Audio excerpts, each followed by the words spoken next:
Bien, bonjour à tous, j'espère que vous allez tous très bien. Aujourd'hui on se retrouve pour une nouvelle critique qui va porter sur Pacific Rim de Guillermo del Toro. Del Toro à qui l'on doit les Hellboy mais aussi le labyrinthe de Pan devait en outre réaliser la trilogie du Hobbit qui fut par la suite donnée à Peter Jackson pour la réalisation suite à des différends avec les studios.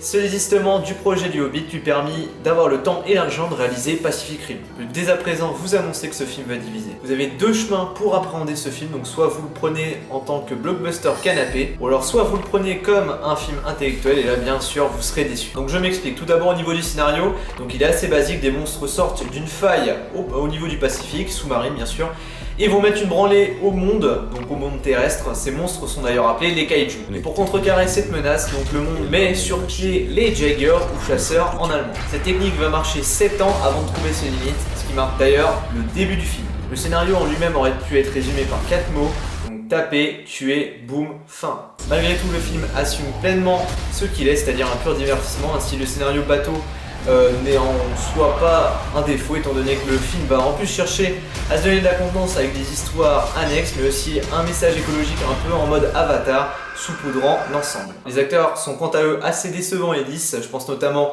à Charlie Hunnam, donc qui est théoriquement le personnage principal mais qui passe au second plan au profit d'un autre personnage beaucoup plus charismatique, donc Idris Elba, qui incarne le général. Pour le reste, Guillermo del Toro, aussi raffiné soit-il, se prend les pieds dans le tapis avec une avalanche de caricatures plus improbables les uns que les autres. Donc tout d'abord il y a la tête à claque qui devient sympa à la fin du film, le black mystérieux, les Russes oui, parce qu'ils sont deux, ayant un accent à couper au couteau, et enfin la chinoise timide. Plus étonnant, on peut remarquer quelques incohérences tout au long du film qui sont assez bizarres pour Del Toro. Donc je pense notamment au coup de l'épée qui apparaît nulle part, ou bien encore l'idée totalement saugrenue qu'ont les hommes de créer des murs géants pour se protéger des kaiju. L'énorme point fort de ce film reste les scènes de combat titanesques opposant les Jaeger aux kaiju qui sont mis en scène de façon totalement somptueuse. On savait que Guillermo del Toro était plus habitué à bosser avec des effets spéciaux faits main plutôt que les numériques. Ici, il n'a pas pu faire autrement. Malgré tout, il faut lui décerner un prix d'honneur pour la réalisation des Jaeger et des kaiju qui sont magnifiquement modélisés. En plus de cela, les monstres ressemblent comme deux gouttes d'eau à des analogies avec des animaux terrestres, donc je pense à des singes, à des pieuvres, etc.